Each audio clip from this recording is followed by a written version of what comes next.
Olá, bem-vindos ao Semana Legislativa, o jornal com as principais notícias da Câmara Municipal e de São José dos Campos. Vamos aos destaques da edição de hoje? Balanço da sessão. Vereadores realizaram 2 sessões na quinta-feira, votaram projetos de lei e discutiram temas de interesse público. Projeto de lei em tramitação quer tornar obrigatório o sepultamento ou cremação de fetos independente da idade gestacional. Expectativa do comércio para o Dia das Mães é boa. Vendas devem aumentar 8% neste ano em comparação com 2024. O Semana Legislativa está no ar.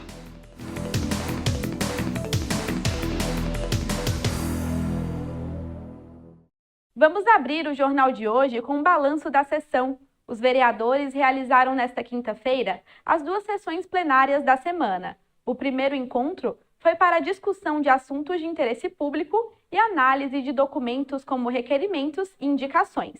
Vamos conferir? Entre os temas apresentados durante o Pinga-Fogo da 20ª sessão do ano estavam fiscalização, meio ambiente, inclusão e a morte do Papa Francisco. O primeiro orador, o vereador Lino Bispo, criticou a proposta de emenda à lei orgânica aprovada em primeiro turno na Câmara, que prevê flexibilizar o uso de espaços públicos e institucionais do município, que poderiam dar lugar a empreendimentos ou obras de mobilidade. Segundo o vereador, os critérios para alterar a finalidade do uso desses espaços precisam ficar mais claros. Quem também fez o uso da tribuna foi o vereador Fernando Petit. No tema da inclusão, o parlamentar abordou a falta de professores auxiliares nas escolas públicas do município, que seriam professores especializados para cuidar de crianças autistas ou com deficiência. Petit também pediu uma campanha educativa para alertar tutores a colocar focinheira nos cachorros para passear no shopping depois que uma criança autista foi mordida em um shopping da cidade. Também no tema da inclusão, o vereador Sena destacou a conquista de uma emenda parlamentar destinada a uma instituição da cidade que acolhe pessoas com síndrome de Down. Sena também cobrou mais apoio do poder público para pessoas com deficiência e familiares. Em um vídeo apresentado em plenário, uma mãe pedia mais atendimentos para o filho autista. Outro parlamentar, o vereador Renato Santiago, fez homenagens ao Alto de Páscoa da Igreja da cidade, que relembra a história de vida e morte de Jesus. Segundo o parlamentar, mais de 2.000 pessoas estavam envolvidas no espetáculo, que contou com a presença de autoridades. O Alto de Páscoa da Igreja da cidade também foi parabenizado pelo vereador Cláudio Apolinário. O parlamentar ainda criticou e lamentou a denúncia de corrupção no INSS, que teria desviado mais de 6 bilhões de reais no país. E a morte do Papa Francisco foi o assunto abordado pelo vereador Sérgio Camargo. Ele fez homenagens aos ensinamentos e à figura do Papa. O parlamentar também alegou que fez uma moção de repúdio a uma vereadora de Porto Alegre que teria feito comentários pejorativos sobre a morte do Papa Francisco. Quem também comentou sobre a morte do Papa foi o vereador Carlos Abranches, que enalteceu a vida do religioso.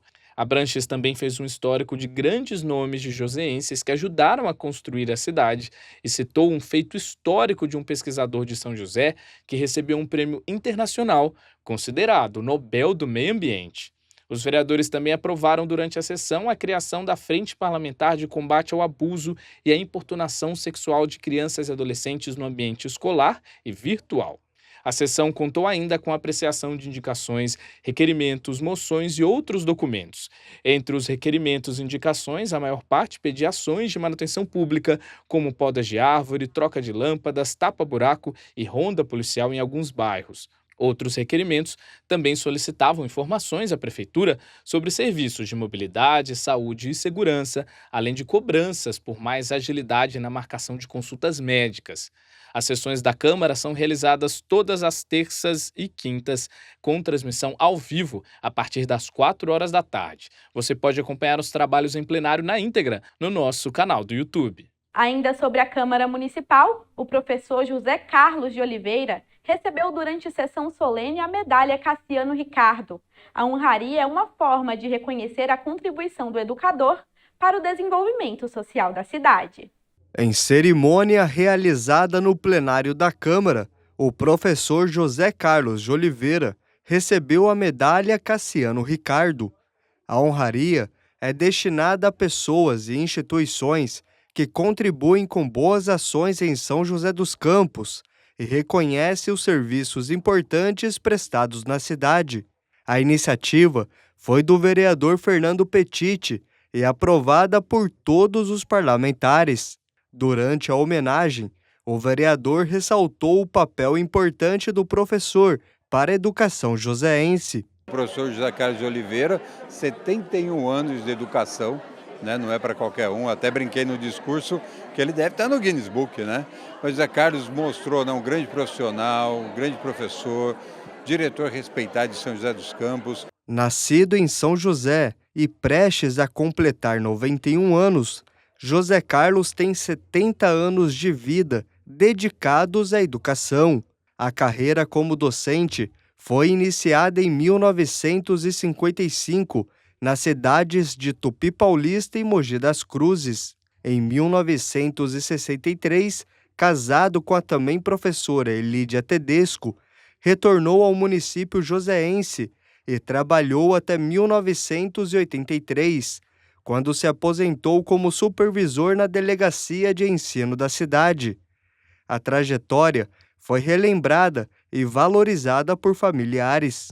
Desde que ele se formou com 18 anos e ele continua trabalhando, batalhando pela classe, pela qualidade da educação. Mesmo após a aposentadoria, o professor José Carlos não parou. Continuou a defender os direitos dos professores e lutou pela criação da sede regional do Centro do Professorado Paulista, o CPP. Desde 1990, ele é diretor voluntário da Unidade de São José, que atende várias cidades da região. Ele foi um dos fundadores, uma pessoa excepcional e acho que ele deu vida, né, ao CPP em São José dos Campos, o número de associados envolvidos, né, conhecido no CPP em São José, se você falar José Carlos, ele é a referência. A medalha Cassiano Ricardo e o diploma foi entregue em mãos a José Carlos de Oliveira pelo vereador Fernando Petiti. Mais um momento marcante na carreira do eterno professor. Para José, fica o agradecimento e orgulho de ser um exemplo de vida e de amor à profissão. Meu Deus, uma cerimônia que foi puro amor, que recebi de todos aqueles com quem eu tive a felicidade de viver, de conviver. Será uma homenagem inovidável que levarei comigo até meus últimos momentos de vida. Edifícios coloridos, não me canso de te amar. Agora vamos falar de um projeto de lei que está em tramitação aqui na Câmara Municipal. O texto busca tornar obrigatório o sepultamento ou cremação de fetos, independente da idade gestacional, peso ou tamanho. Hoje, de acordo com resoluções do Conselho Federal de Medicina e da Anvisa, a declaração de óbito só é obrigatória para fetos com mais de 20 semanas ou com peso acima de meio quilo. Segundo a matéria, o objetivo é dar mais conforto às famílias nesse momento de perda. A dor de perder um filho durante a gestação é uma realidade para muitas famílias. Uma ferida que muitas vezes se aprofunda pela falta da despedida. A Nica conhece bem essa dor. Foi o que sentiu depois que teve um aborto espontâneo há 9 anos. Para a mulher é muito impactante, muito sangue, aquele drama todo, aquela dor. Eu perguntei do meu filho, né? E, infelizmente, é tratado como lixo realmente, né? Porque a gente não tem o acesso, né? Era pequenininho, né? Nem 2 meses de gestação, mas é uma vida. E ela precisa ser tratada como uma vida, porque já basta a dor, né, de perder. E, além da gente passar por essa dor da perda, né? Também a dor de não poder sepultar. A Natália também enfrentou 3 abortos espontâneos antes de conseguir realizar o sonho da maternidade. Na segunda perda, a gestação durou 4 meses e ela chegou a ouvir os batimentos cardíacos do bebê, mas também não teve a chance de sepultar o filho. Eu vi, né, o feto. Né? Não são todas as mamães que veem, depende muito das semanas, mas eu vi. E aí, como eu estava sozinha na hora, eu estava com muita dor, eu não tive nem coragem de pegar. E assim, Aí a gente fica, né? Vai para onde? O que que fazem? Né? E aí você descobre para onde que vai e não tem... O que que eu vou fazer? Eles não dão... A gente não tem a chance de fazer alguma coisa, na verdade. O relato dessas mães esbarra na falta de um consentimento sobre a perda gestacional e o processo que envolve o óbito do feto. O pedido é para tornar possível velar e enterrar o feto, independente do tempo de gestação. Hoje no Brasil não existe nenhuma lei específica sobre esse assunto. As diretrizes vêm apenas de resoluções do Conselho Federal de Medicina e da Anvisa, que estabelecem os procedimentos técnicos que os hospitais devem seguir. Na prática, a resolução atual determina que a declaração de óbito e o sepultamento ou cremação só são obrigatórios para fetos com mais de 20 semanas de gestação ou com peso acima de 500 gramas e estatura maior que 25 centímetros. Nós temos hoje uma resolução da Anvisa e nós temos do Conselho Federal de Medicina. Esse do Conselho Federal, ele determina que os estabelecimentos hospitalares tenham uma obrigatoriedade de emitir a certidão de natimorto. O que significa isso? Quando já há um nascimento sem vida. Só para as situações onde há um nascimento, quando o feto tem mais de 500 gramas, ou ele tem mais de 25 centímetros, ou a gestação tenha mais de 25 semanas. Fora isso, não há essa obrigatoriedade. E sem esse documento, o cartório não vai emitir a certidão de óbito que é necessária para ou a cremação ou o sepultamento. É nesse contexto que tramita um projeto de lei na Câmara de São José dos Campos. A proposta, de autoria do vereador Sérgio Camargo, quer mudar essa realidade no município. O texto busca tornar obrigatório o sepultamento ou cremação de fetos a critério da família, independentemente da idade gestacional, peso ou tamanho. O projeto também determina que o hospital forneça a declaração de óbito aos pais. O vereador, que viveu a experiência da perda gestacional na família, defende a humanização do processo. O que a gente levou em consideração é a humanização, é dar dignidade à pessoa humana. A gente entende que o direito da pessoa humana, ela começa na fecundação, e isso já é um entendimento do Supremo Tribunal Federal, né? O Código Civil já traz esse entendimento que o direito começa na fecundação. Então, se ele tem o direito garantido pela Constituição, por que que um ser humano, por não ter alcançado as 20 semanas de gestação, é descartado no lixo? Segundo o parlamentar, o projeto poderia tornar São José dos Campos pioneiro no país. Se São José for pioneiro e aprovar, a primeira cidade no Brasil a aprovar o projeto do sepultamento digno, as outras cidades vão vir para São José para saber como que está sendo feito como que está sendo feito o sepultamento, a aceitação das famílias, os procedimentos nos hospitais, nos laboratórios, porque é um projeto complexo, né? Parece que não é, mas é um projeto complexo que envolve aí os laboratórios, os hospitais, o poder público, as famílias. Então, São José pode, mais uma vez, ser referência para o Brasil. Apesar dos desafios jurídicos, para mães como Nica e Natália, a iniciativa representa uma esperança de maior acolhimento no tratamento de perdas gestacionais. Hoje, ambas são mães de meninos chamados Samuel e defendem que outras famílias tenham a oportunidade de vivenciar o luto de forma mais digna. Tinha que ter isso, pegar o feto, ter uma certidão de nascimento porque ele nasceu. Eu tive um trabalho de parto, eu tive um parto normal, porque aquele feto nasceu de parto normal, mas a gente não tem o respaldo na lei para isso. Eu acredito muito que esse é um passo muito importante e lisonjeável para a nossa cidade, né? Lutar com essa legislação dentro da nossa cidade, dos hospitais, né? Para as mulheres terem um acolhimento melhor e mais humanizado. Agora a gente fala de assistência social. Muitas vezes pessoas que vivem em situação de rua perderam contato com a família e tudo o que tinham. Aqui em São José, um programa de acolhimento oferece abrigo, alimentação e até retorno à cidade natal, já que muitos não têm família aqui.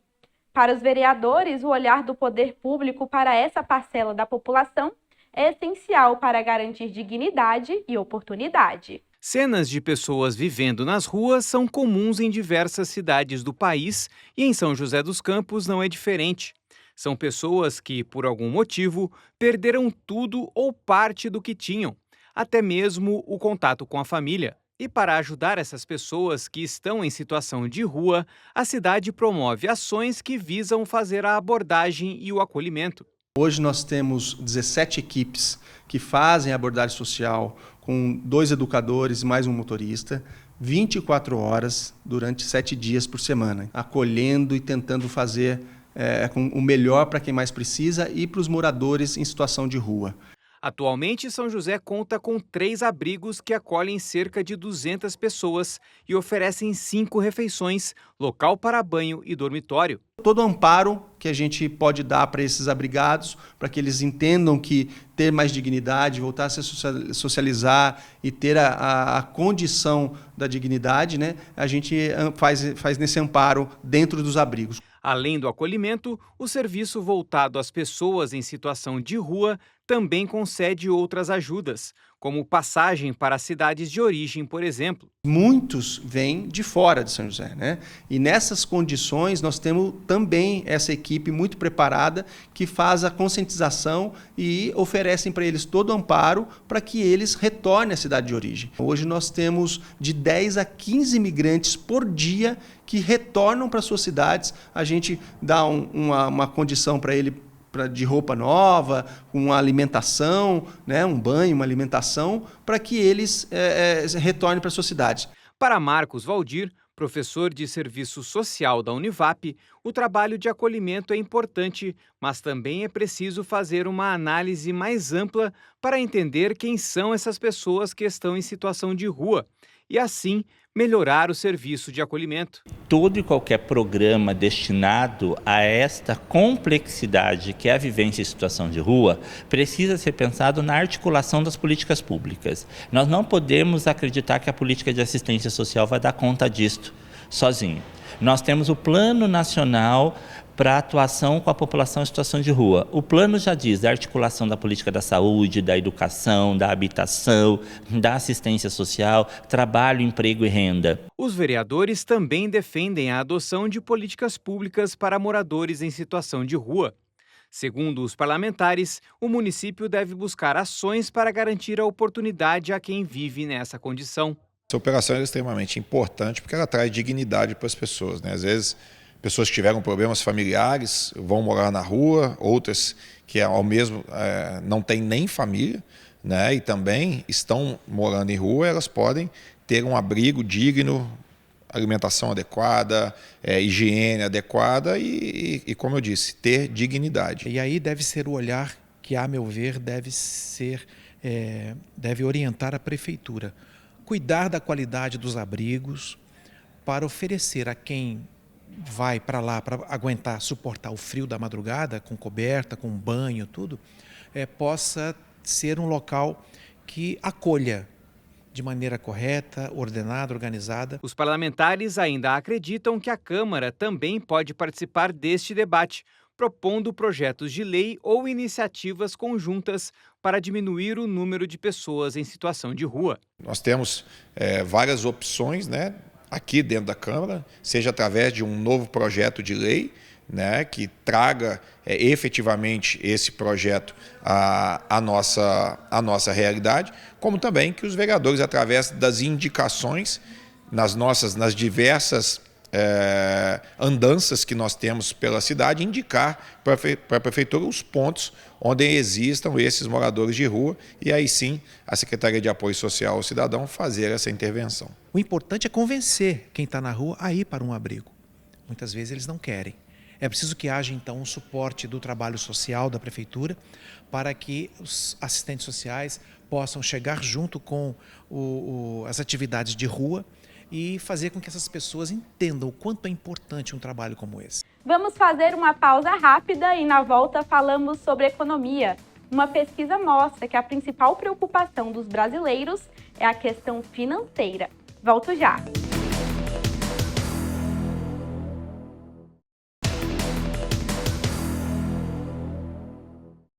Voltamos com Semana Legislativa e, como a gente falou, a Câmara realizou 2 sessões no mesmo dia.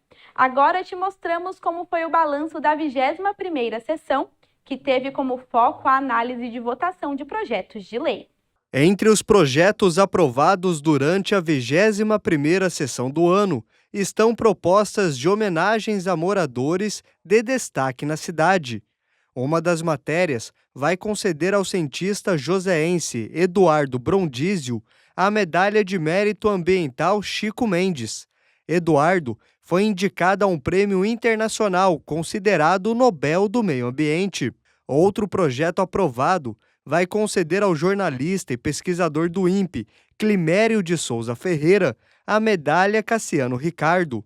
A honraria serve de reconhecimento aos 50 anos do lançamento de um livro escrito por Climério, que traz um registro histórico da nossa cidade. Ainda recebeu votos favoráveis dos vereadores o projeto que cria em São José o Dia do Judô Veterano, a ser comemorado no primeiro sábado do mês de fevereiro, e uma proposta para concessão de título de utilidade pública.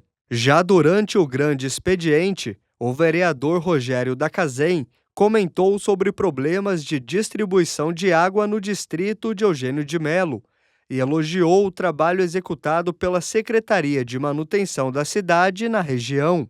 As sessões da Câmara são realizadas todas as terças e quintas, com transmissão ao vivo a partir das 4 da tarde. Você pode acompanhar os trabalhos em plenário na íntegra no nosso canal do YouTube. Mudando de assunto, vamos falar agora de economia. O Dia das Mães está próximo e o comércio de São José dos Campos já está sentindo aumento no movimento e na procura por presentes. Uma das datas mais importantes para os lojistas deve ter aumento de até 8% neste ano, de acordo com uma pesquisa da Associação Brasileira de Comércio Eletrônico. Daqui para frente será assim o comércio de São José, movimentado. Isso porque o Dia das Mães está próximo e os consumidores estão indo às lojas em busca do presente ideal para uma pessoa especial.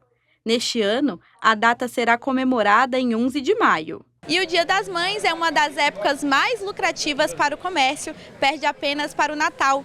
E a expectativa dos comerciantes neste ano é boa. Segundo a Associação Brasileira de Comércio Eletrônico, em 2025 as vendas devem aumentar até 8% em relação a 2024.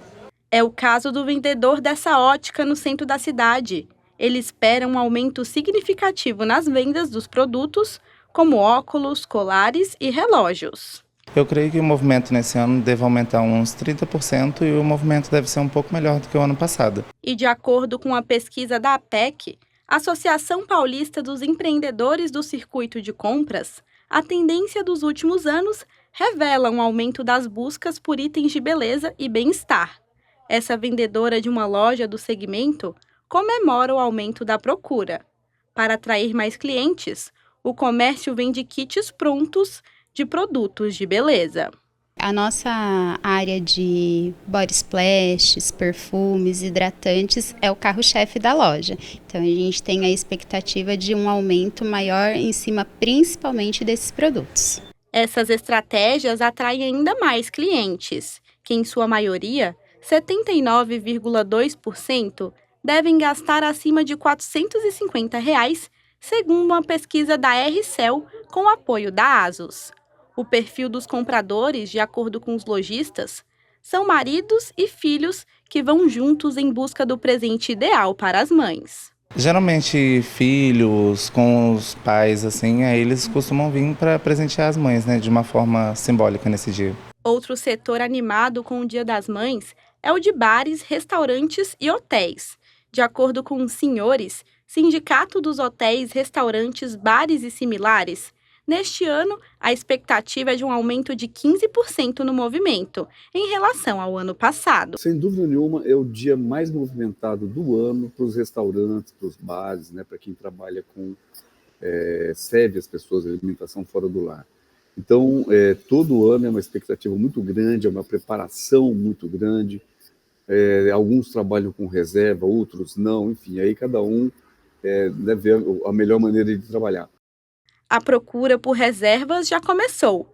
Até o dia 11 de maio, os restaurantes e bares se preparam para receber as famílias para uma refeição especial do Dia das Mães. Quem trabalha com reserva já tem reservas já prontas, alguns não trabalham com reserva, trabalham por ordem de chegada, também já avisa, assim, quando vem a procura, a gente já avisa que é por ordem de chegada.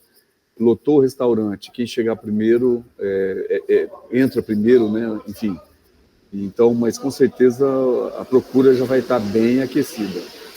Seja no setor de comércios ou de bares e restaurantes, o Dia das Mães é uma das datas mais importantes para os empresários, que aguardam ansiosos pela chegada da data que movimenta a economia da nossa cidade. Ainda falando de economia, você utiliza o Pix? Então fica de olho nessa novidade. O Banco Central anunciou novas funcionalidades para o Pix, entre elas o Pix parcelado. A modalidade deve estar disponível a partir de setembro. A expectativa é oferecer opção para a compra de bens e serviços de valor mais elevado a quem não tem acesso a outro tipo de crédito. Mas especialistas alertam para os cuidados para evitar o endividamento. Esta loja na região central vende desde sorvetes até milkshakes e recebe por dia uma grande movimentação de clientes. Entre as formas de pagamento disponíveis, o Pix é o mais utilizado, à frente até mesmo do cartão de débito. A maioria, entre 5, 3 paga no Pix, fácil. Para praticidade, tecnologia também, celular, tudo mais fácil. Escaneia o QR Code, já pagou, tchau e vai embora. E o Banco Central anunciou novidades no Pix. São 3 novas funcionalidades: o Pix parcelado, o Pix Garantia, que funciona como um empréstimo, e a possibilidade de devolução do dinheiro em casos de golpes. Cada uma das ferramentas tem uma data de lançamento. O Pix parcelado deve começar em setembro deste ano. A devolução em casos de golpe em outubro. Já o Pix Garantia está previsto para 2026. Não vai ser de imediato, tem algumas que vai ser ali no final do ano, outras em 2026, mas é muito complicado porque você sabe que as pessoas estão, né, se envolvendo com isso, e aí o que tem de trambique, que tem coisas erradas, né, acontecendo, é bastante grande. Então o Banco Central está bastante preocupado e vão ter algumas medidas realmente para poder acabar com isso, ou até o banco poder devolver o dinheiro para você se acontecer alguma coisa. Então essas medidas vão ser boas para o consumidor, para que todo mundo possa usar o Pix tranquilamente, né? Para muitos brasileiros, a mudança que chamou mesmo a atenção foi o Pix parcelado. A Vanessa utiliza bastante o Pix e aprovou o anúncio da nova forma de pagamento, que já vai começar a valer nos próximos meses. Ótima opção, né? Que a gente precisa estar andando mais com dinheiro. Aí tudo a gente faz pelo Pix hoje. Segundo o Banco Central, o Pix parcelado funciona como um cartão de crédito. O consumidor vai pagar de maneira parcelada utilizando o Pix, mas o valor da compra vai ter juros. A grande diferença é que as regras de juros serão padronizadas, o que pode diminuir o valor da taxa se comparada ao cartão. O Banco Central vai padronizar, então todo mundo que tem um Pix, né, vai poder realmente parcelar, obviamente, né, e com isso vai ter uma padronização, todo mundo vai estar em condições iguais. Aí você pode, inclusive, ter, entre os bancos, né, você pode ter, às vezes, um juro menor. Entende? Uma competitividade entre os bancos. Então isso é muito importante. Então por isso que a pesquisa também é importante, o consumidor ver aonde que está os juros mais baixos para você poder fazer o seu Pix. No Pix parcelado, o dinheiro cai direto na conta do lojista e de forma integral. Para quem recebe, é como se fosse um Pix normal. Por isso, é uma modalidade que pode ajudar os comerciantes a aumentarem as vendas. Eu gostei.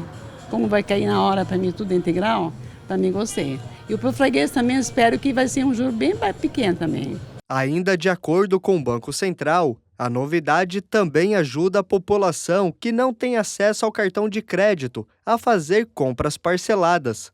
A expectativa é que essas pessoas possam adquirir bens que não conseguiriam comprar à vista. No final, você vai pagar menos ou igual àquilo que o banco faz.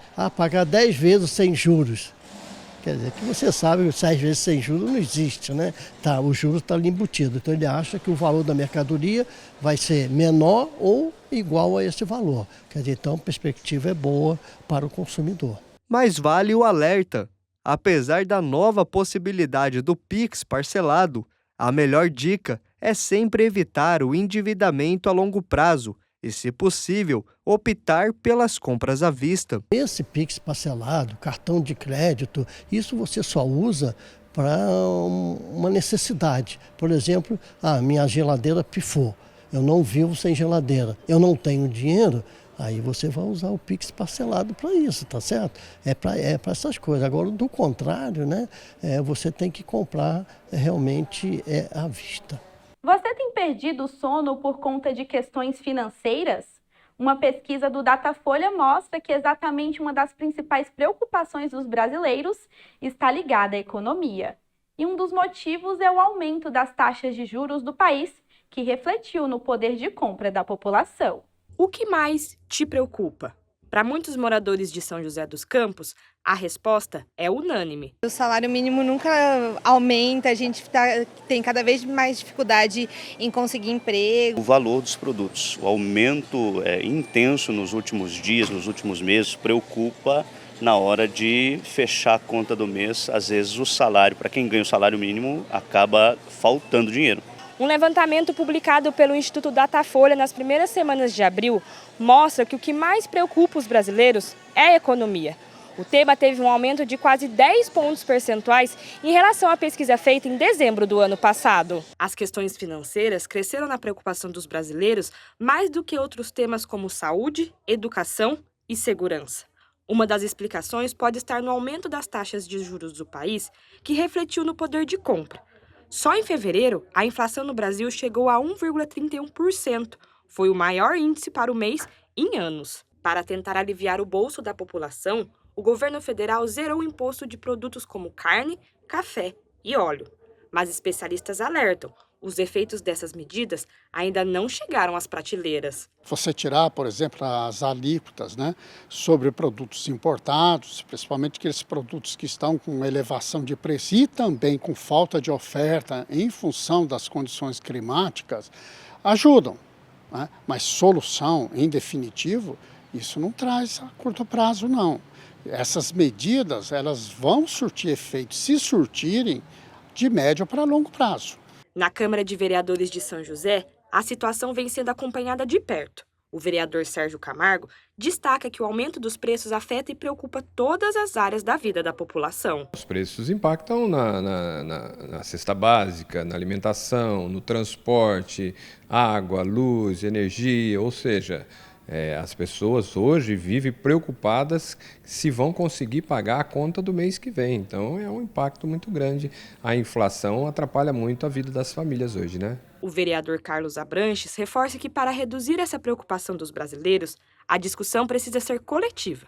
A população e o poder público devem participar desse debate para que seja garantido a todos o essencial: saúde, alimentação e moradia. É uma luta de todos para trabalhar pelo controle da inflação, para trabalhar pelo controle dos gastos públicos, para fazer com que isso não impacte tanto na saúde do brasileiro, né? No nosso caso aqui do morador de São José dos Campos. Por quê? Porque a pirâmide básica é aquela: se eu tenho saúde, se eu tenho como me alimentar e se eu tenho onde morar, eu tenho atendidas as minhas necessidades básicas. Enquanto os números preocupam, a expectativa da população é que também haja diálogo do poder público com os setores da economia para construir um futuro com melhores condições financeiras e mais qualidade de vida. A gente tem que pensar da forma global. Algumas medidas têm, algumas medidas surtem efeitos, outras nem tanto, né? Mas o que é preciso é melhorar a perspectiva de futuro na economia brasileira. Isso é um trabalho não só de governos, né, como também da própria sociedade civil. Vamos para mais um intervalo e no próximo bloco falamos sobre educação. O número de idosos no ensino superior aumentou. Te conto mais já já.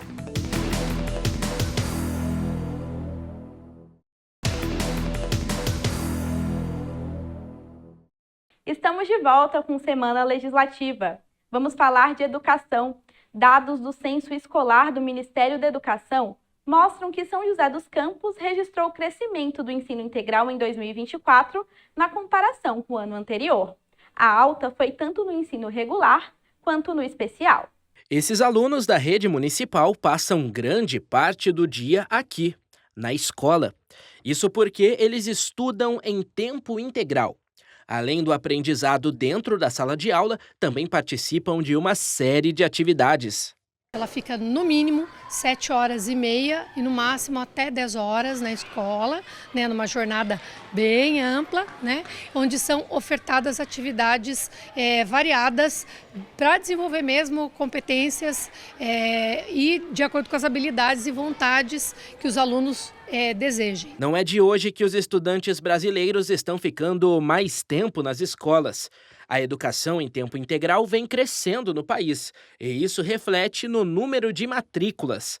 Segundo o Censo Escolar, em 2023, 18,2% dos estudantes brasileiros estavam matriculados em escolas de ensino integral. Já no ano passado, o índice passou para 22,9%, um total de 965 mil inscrições. Essa realidade não foi diferente em São José. A cidade conta com mais de 30 mil alunos matriculados no ensino de tempo integral. De educação infantil, nós temos pouco mais de 10 mil e do ensino fundamental nós temos mais de 20 mil alunos matriculados. Essa quantidade de alunos matriculados em escolas de tempo integral cumpre uma das metas do Plano Municipal de Educação de São José. O objetivo é garantir que pelo menos 25% dos estudantes da rede municipal estejam inscritos no ensino integral. A cidade vem desenvolvendo cada ano, né? Então a gente esse ano ampliou mais uma escola, né? Nessa meta. Então a gente tem buscado ano a ano esse crescimento, desenvolver e está cumprindo sim o previsto no plano. Como a secretária reforça, a educação de tempo integral é uma prioridade do poder público. Bom, a gente compreende que, primeiro, ele está na escola para formação de tempo integral, o próprio nome já diz, né? E a gente também trabalha aí dentro da educação 5.0, que é importantíssimo com as competências socioemocionais. Então a gente está num ambiente de preparação, de novo, né, do cidadão e formando aí para que ele tenha um projeto de vida e uma formação profissional. A educação em tempo integral também é defendida pelos parlamentares da Câmara Municipal. Para a vereadora Juliana Fraga, o aumento na procura pelo tipo de ensino é positivo, mas cabe à gestão da cidade se planejar para atender um maior número de alunos. O ensino integral como um todo é o que os pais buscam para os seus filhos, tanto da creche em período integral, quanto no fundamental, né? Você ter um lugar onde o seu filho possa ficar o dia inteiro tendo atividades que possa melhorar para a sua vida. Então, é até o esperado, e eu espero que aumente mais ainda. Ainda segundo a vereadora, a fiscalização do Legislativo é fundamental para cobrar a qualidade no ensino e o acesso à educação de tempo integral. A ideia é que o ensino integral seja realmente, gradativamente, aumente ano a ano para atender a população que quer mesmo, né? Que a maioria das pessoas, elas buscam um período integral. Então, a ideia é a gente pressionar, cobrar que a prefeitura faça isso uma regra, né? Aqui no município. E o que também registrou alta foi o número de pessoas com mais de 60 anos nas faculdades particulares do país. O mapa do ensino superior no Brasil mostra que de 2013 a 2023 houve aumento de 22% nas matrículas em cursos presenciais. Aos 62 anos, a Eliane está de volta à universidade. A dedicação agora é para a realização de um sonho antigo, a formação em pedagogia. Sempre soube que eu queria fazer a faculdade de humanas. E a vida, eu tive outras opções, abençoadas, não reclamo delas, tá? Mas que me levaram a outro caminho. Então esse desejo ficou guardado. A Eliane está no 3º ano do curso, então já se acostumou à vida corrida de estudos. Ela é um exemplo de como os 60+ estão cada vez mais presentes no ambiente acadêmico, mas na condição de alunos. Hoje eu tenho uma liberdade, né, de tempo, de dedicação, para poder me dedicar a essa faculdade que é totalmente distinta. É algo que eu estou fazendo só por amor. Então, a dedicação é plena, o ambiente é extremamente acolhedor, né? Eu me sinto aqui, o pessoal brinca, né? A veterana, porque eu estou à vontade. Segundo pesquisa da CEMESP, entidade que representa mantenedoras de ensino superior no Brasil, as matrículas de idosos em instituições privadas entre 2013 e 2023 tiveram alta significativa. Nos cursos, a distância foi de 672%. Já nos presenciais, 22%.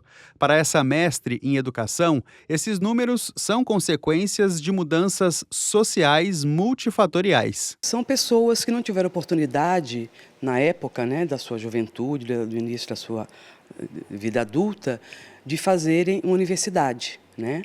Então, depois, após a aposentadoria, ou mesmo após os 60+, ela vem realizar esse sonho, né? Porque geralmente, inicialmente, ela está preocupada com o quê? Com a formação dos filhos, né? Geralmente, nós temos muitas mulheres, o público predominantemente é mais de mulheres que criaram seus filhos, depois elas acalentam esse sonho e vêm realizar a partir de 60+. E a longevidade é outro fator determinante para esse resultado. Segundo o IBGE, as pessoas com 60 anos ou mais representam hoje 15% da população brasileira. E a tendência é que esse número cresça ainda mais nos próximos anos. Mas, embora o aumento da presença de idosos no ensino superior seja um reflexo positivo das mudanças sociais do país, esse público ainda enfrenta desafios. Essa especialista em recursos humanos explica que muitas pessoas voltam a estudar diante das dificuldades encontradas no mercado de trabalho. Ele precisa continuar se desenvolvendo, senão ele não continua no mercado de trabalho, ele não continua sendo visto civilmente, né, como um ser humano ativo.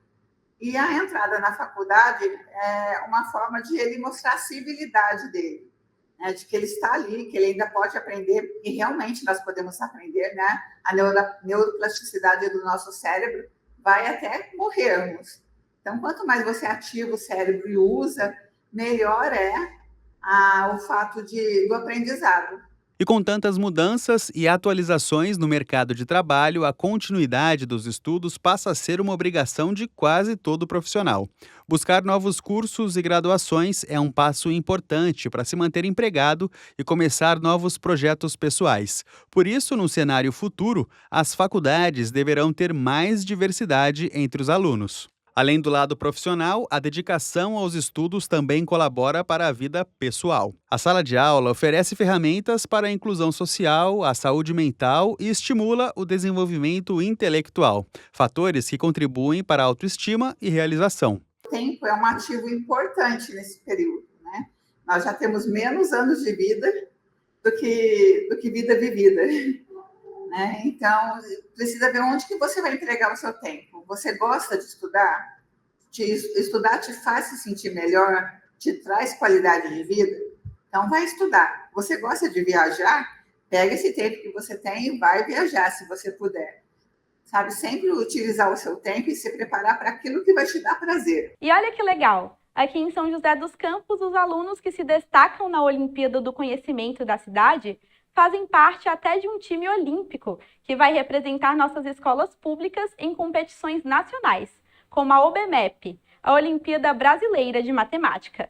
Os estudantes que vão compor o time deste ano já foram selecionados e vão contar até com aulas preparatórias. Lívia, de 14 anos, é apaixonada por geografia. Entre livros e muita curiosidade, ela transforma o aprendizado em descobertas. Foi essa dedicação que a motivou a participar da Olimpíada do Conhecimento, promovida pelas escolas municipais de São José. Em casa eu sempre tive um estudo diário, então eu só revia os conteúdos, que eu fazia resumo nas provas, para as provas e também no dia a dia. E nas que eu fiquei em dúvida, eu perguntava ou para a professora ou via vídeo no YouTube. A Rebeca também trilha esse caminho. Encantada pela matemática, já tem até uma medalha que conquistou na Olimpíada Brasileira de Matemática. Agora, se junta a Lívia na Olimpíada do Conhecimento. Gosto muito de matemática, eu quero muito conseguir uma medalha assim para olhar assim, nossa, eu consegui essa medalha. Entre o Brasil inteiro, eu consegui ganhar essa medalha. Então, estudar bastante, revisar muita matéria, ver muito vídeo, perguntar muito para o meu professor. Daniel é outro exemplo. Fascinado pelas ciências exatas, viu nas Olimpíadas uma oportunidade de colocar em prática tudo o que aprendeu na escola. Bom, porque isso atrai melhores professores para a escola e gera mais oportunidades para os alunos que vão fazer a prova também. A Olimpíada do Conhecimento de São José dos Campos é um projeto da Prefeitura que estimula o interesse pelos estudos e prepara os alunos para as principais Olimpíadas de Conhecimento do país. São 4 grandes competições nacionais em diferentes áreas: matemática, astronomia, geografia e ciências. Essas Olimpíadas, elas são importantes, né, para eles mensurarem o conhecimento. Então, a partir daí, dos resultados das provas, eles vão conseguir verificar quais são as dificuldades deles e também quais são as habilidades. Neste ano, mais de 5.000 estudantes se inscreveram na Olimpíada do Conhecimento e 405 avançaram para a terceira fase. Serão selecionados mais de 130 alunos, divididos em 3 áreas: ciências humanas, ciências exatas e ciências da natureza. Os destaques formarão o time olímpico da cidade, o Prepara Campeões. No geral, os alunos que demonstram esse interesse, eles já têm mais essa autonomia, né, de estudar, de fazer resumos, procurar vídeos. Eles têm também essa autonomia de, na sala de leitura, pegar livros. Então, já parte deles mesmos. E nós também temos, né, um corpo docente aqui que acompanha esses alunos, então a gente pode considerar que é um corpo fixo, então isso é de grande importância para os alunos. Só no ano passado, o time olímpico de conhecimento da rede municipal representou a cidade e conquistou 39 medalhas e 15 menções honrosas em diferentes Olimpíadas durante o ano todo. A gente percebe que os nossos alunos, eles estão no caminho, né? E como a aluna Lívia falou, a Rebeca falou, esse reconhecimento nacional é muito importante, não só para a escola, mas para a prefeitura, né? Para a rede de São José dos Campos. No segundo semestre, o calendário de competições segue intenso e os alunos já estão a todo vapor nos estudos para conquistar mais medalhas. Para muitos, fazer parte da Olimpíada do Conhecimento é mais do que um objetivo alcançado. É uma experiência que deixa aprendizados para toda a vida. Impor mais, ter mais coragem para a vida, acho que isso é principal. Mas também sempre ter uma rotina de estudos, isso foi o básico para mim ter, então eu com certeza vou continuar. Mostrar para a escola o reconhecimento de estudo dela, né, a capacidade que ela tem a oferecer de ensino. Mostrar que a escola já ganhou uma medalha da OBMEP, sendo representada por mim, uma medalha do Prepara Campeões e muitas outras medalhas. E o Semana Legislativa fica por aqui. Espero que você tenha aproveitado todas as informações do programa de hoje. Para continuar acompanhando nossas reportagens e programas, nos siga pelas redes sociais, @TV Câmara SJC. Até semana que vem!